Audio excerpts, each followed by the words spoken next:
El Tribunal Electoral del Poder Judicial de la Federación presenta Ecos de los informes de actividades 2022-2023 de las salas regionales del Tribunal Electoral del Poder Judicial de la Federación. Ecos. Entrevista a la magistrada María Guadalupe Silva Rojas, presidenta de la Sala Ciudad de México del Tribunal Electoral del Poder Judicial de la Federación, cuarta circunscripción. ¿Qué tal, magistrada? ¿Cómo le va? ¿Cómo ha estado? ¿Qué dice en esta temporada de informes de las salas regionales del Tribunal Electoral del Poder Judicial de la Federación? Buenos días, Carlos. Pues aquí justamente asistiendo y viendo los informes de mis compañeros y compañeras que presiden las salas regionales. Es un ejercicio de rendición de cuentas muy importante porque justamente a través de estos informes es como podemos comunicarle a la sociedad y a la ciudadanía qué es lo que hacemos en las salas, por qué es importante el trabajo que realizamos como Tribunal Electoral, justamente en el marco de todos los procesos electorales que tenemos en curso ahorita, tanto el federal como los locales en todas las entidades federativas, y sabemos que pues, lo que está en juego en este año es la definición por parte de la ciudadanía del rumbo político de nuestro país durante los próximos años. Entonces creo que hoy especialmente es muy importante este ejercicio de rendición de cuentas que estamos haciendo para demostrarle a la sociedad que pueden confiar en el Tribunal Electoral del Poder Judicial de la Federación, que es quien va a juzgar todas estas controversias y lo va a hacer apegándose a todos los principios que rigen la materia electoral para garantizar que a final de cuentas sea la ciudadanía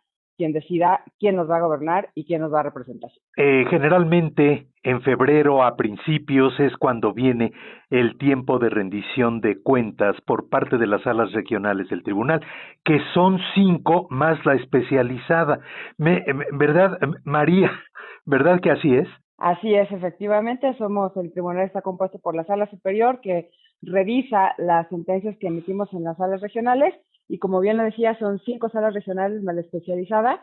La sala especializada es la que ve temas de radio, televisión, propaganda, etcétera, y las otras 5 salas regionales estamos divididas por una cosa que se llaman circunscripciones electorales. Todo el país se divide en estas como demarcaciones territoriales. Están agrupados varios estados en cada una de las circunscripciones y por eso somos 5 salas, porque hay 5 circunscripciones. La lógica de estas circunscripciones que se llaman, las organiza el INE, tratando de agrupar los estados de tal manera que queden juntos geográficamente y de alguna manera garanticen en la mayor medida posible uno de los principios básicos de nuestra democracia, que es que el voto de cada una de las personas valga exactamente lo mismo en cada uno de los estados, tanto para la elección de las personas diputadas, personas senadoras, como el peso que tienen las personas senadoras y personas diputadas en el Congreso de la Unión. De tal manera, María, que entonces a la Sala Regional Ciudad de México, pues le corresponden, desde luego, la Ciudad de México, Guerrero, Hidalgo, Morelos, Puebla y Tlaxcala. ¿Así es? Así es, correcto, con la particularidad de que Hidalgo hace muchos años formaba parte de esta cuarta circunscripción. La Sala Regional de Ciudad de México es la encargada de la cuarta circunscripción, sí. Pero eso es hace muchos años y ya teníamos mucho tiempo en que Hidalgo estaba en la circunscripción de Toluca, de la Sala Regional Toluca, que es la quinta circunscripción, y el 27 de febrero del año pasado el Consejo General del INE, justamente en esos ejercicios que hace para garantizar de la mejor manera posible una persona equivale a un voto y todos los votos valen exactamente lo mismo, definió que Hidalgo regresara a formar parte de la cuarta circunscripción y posteriormente la Sala Superior definió que ese cambio iba a operar en cuanto iniciara el proceso electoral federal. Así es de que desde septiembre del año pasado Hidalgo dejó de formar parte de la quinta circunscripción y se incorporó a la cuarta, que es justamente la de la Sala Regional de Ciudad de México. Eso es. Entonces, ¿Hidalgo pertenece a Ciudad de México? A la Sala Regional de Ciudad de México, así es, a la cuarta circunscripción, a partir de septiembre del año pasado. Entonces son 6 los estados que ustedes, pues de los cuales ustedes están recibiendo los asuntos y todo lo que haya necesidad de darle curso. Correcto. Magistrada, hablando a grandes rasgos, estos estados de la República tendentes en su conjunto, así los visualizo, al sureste del país, ¿de qué se quejan más ante la Sala Regional Ciudad de México? Suroeste creo que también un poco del centro, porque tenemos Puebla, Ciudad de México, entonces sí es como desde el centro y baja, como bien dices, hacia el suroeste. Ajá.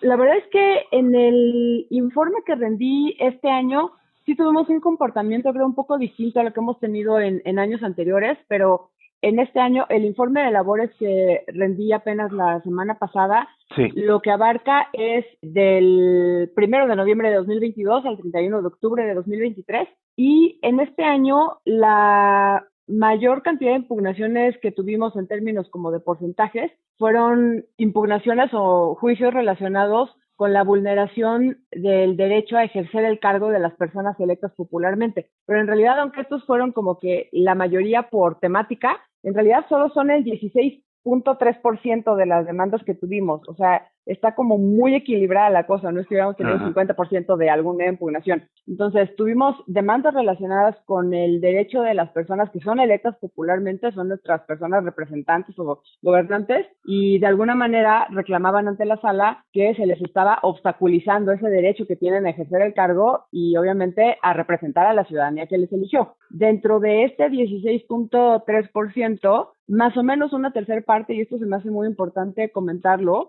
una tercera parte de estos medios de impugnación estaban relacionados con casos en que las mujeres decían que eran víctimas de violencia política en contra de las mujeres por razón de género. Este tipo de violencia está relacionada justamente con el impedirles el ejercicio del cargo, incluso por razones de género. Entonces, es algo muy delicado y desgraciadamente hemos visto cómo van en aumento las demandas y los juicios relacionados con este tipo de violencia que sufrimos las mujeres. El segundo rubro con mayor medio de impugnación... Sí, perdón, María, perdón.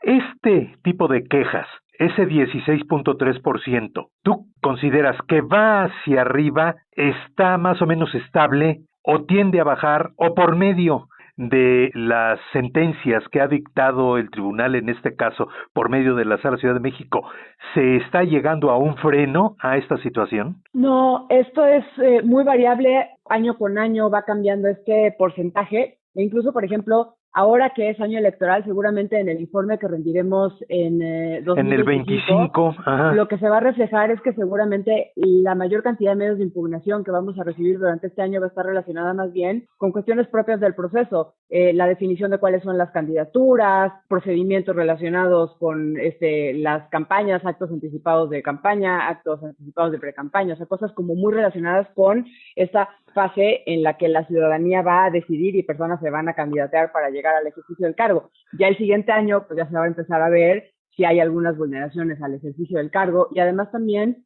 en mi experiencia ya tengo casi 8 años en el cargo, y varía mucho también, obviamente, porque depende, cada 3 años estamos renovando a nuestros gobiernos, por ejemplo, ya sea los congresos locales, los ayuntamientos, la gubernatura y la presidencia es cada 6, pero los congresos locales y los ayuntamientos es cada 3 años, y entonces este tipo de medios de impugnación sí depende total y absolutamente de que también se vayan organizando y trabajando como equipo, que ahora sí que qué tan buenas sean las personas que elegimos para hacer política, negociar y llegar a acuerdos. Pero cuando las personas que elegimos y que, por ejemplo, se integra un ayuntamiento y no logran hacer política al interior del ayuntamiento, es cuando de repente empiezan a llegarnos este tipo de medios de impugnación. Entonces depende mucho de cómo queden conformados al final tanto los ayuntamientos como los congresos, no tanto como de algún freno que se pueda llegar a poner, porque depende de las personas que están en ese momento en el ejercicio del cargo. No sé si en esto sí estoy clara. Ajá. La violencia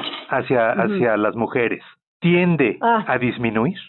No, ese es un rotundo no, desgraciadamente es algo que hemos visto en aumento y creo que va como se debe a dos cuestiones.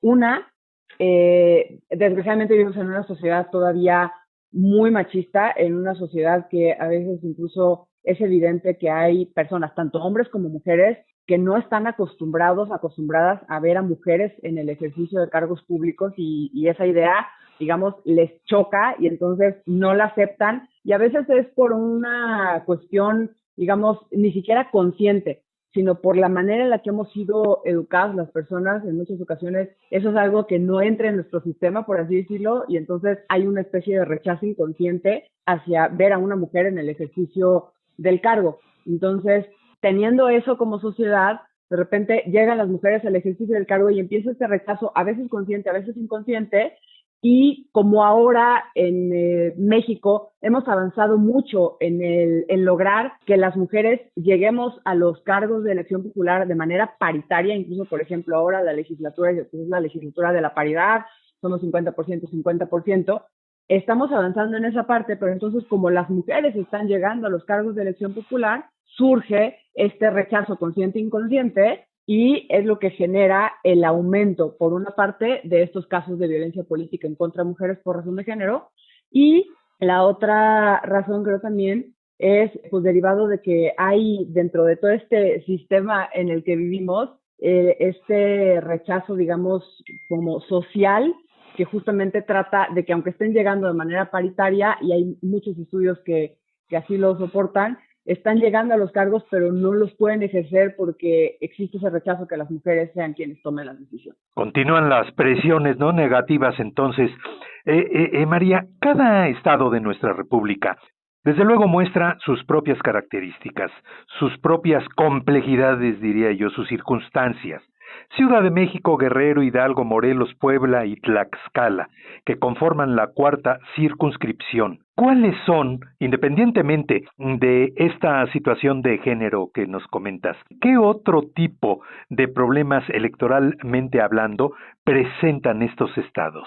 Hay mucho y obviamente cada estado pues tiene sus particularidades. Hidalgo apenas, digamos, nos estamos conociendo porque, como te comentaba, apenas en septiembre se incorporó a la cuarta circunscripción, pero yo te podría decir, una de las cuestiones más interesantes que he visto aquí en la cuarta circunscripción, antes de que me designaran a mí como magistrada en esta sala, yo trabajaba en la sala regional Guadalajara, y algo que a mí me llamó mucho la atención cuando me incorporé aquí es la cantidad de asuntos que hay relacionados con los derechos de los pueblos y comunidades indígenas o originarios y sus integrantes.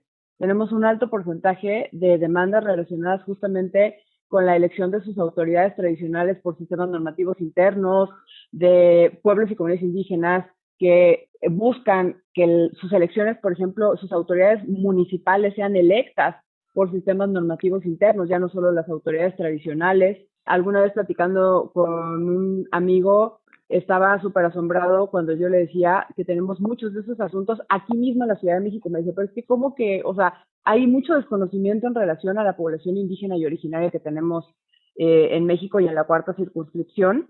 Otros asuntos que en este año tuvieron cierto grado de complejidad aquí en la cuarta circunscripción con varios estados fue la definición de hasta dónde podemos llegar en asuntos relacionados con congresos locales para definir qué podemos conocer los tribunales electorales y qué impugnaciones o controversias, conflictos que se suscitan al interior de los congresos no podemos conocerlos porque están dentro de lo que llamamos el derecho parlamentario. Son cosas relacionadas con la organización ámbito y la vida interna. Ajá. Y hay que recordar, el tribunal, bueno, los tribunales electorales somos el poder judicial. En nuestro Estado mexicano, nuestra república está organizada de tal manera que somos tres poderes. El poder ejecutivo, que es quien ejecuta las normas, las políticas públicas, administra públicamente a la sociedad. El poder legislativo, que es quien hace las normas y aprueba el presupuesto. Y el poder judicial, que es quien dirime los conflictos que surgen en la sociedad. Entonces, es muy importante respetar el ámbito de cada uno de los tres poderes, y justamente por eso es muy complejo llegar a la definición cuando, por ejemplo, una persona diputada llega y nos dice, están vulnerando mi derecho a ejercer el cargo en el Congreso porque en una comisión no me dejan votar, porque no me pasaron tal informe, porque justamente lo que tenemos que hacer cuando nos llegan ese tipo de demandas es ver si sí podemos revisar eso o es algo que está dentro del ámbito de ese poder, que es un poder soberano del Estado mexicano, y entonces es más bien ese propio poder el que tiene que encargarse de resolver ese tipo de conflictos. Eso es. Entonces, esos también fueron complejos. Estamos platicando, y le agradecemos mucho la entrevista, con la magistrada presidenta de la Sala Ciudad de México del Tribunal Electoral del Poder Judicial de la Federación, María Guadalupe Silva Rojas. El Tribunal Electoral del Poder Judicial de la Federación presentó Ecos de los informes de actividades 2022-2023 de las salas regionales del Tribunal Electoral del Poder Judicial de la Federación. Ecos. Hasta la próxima.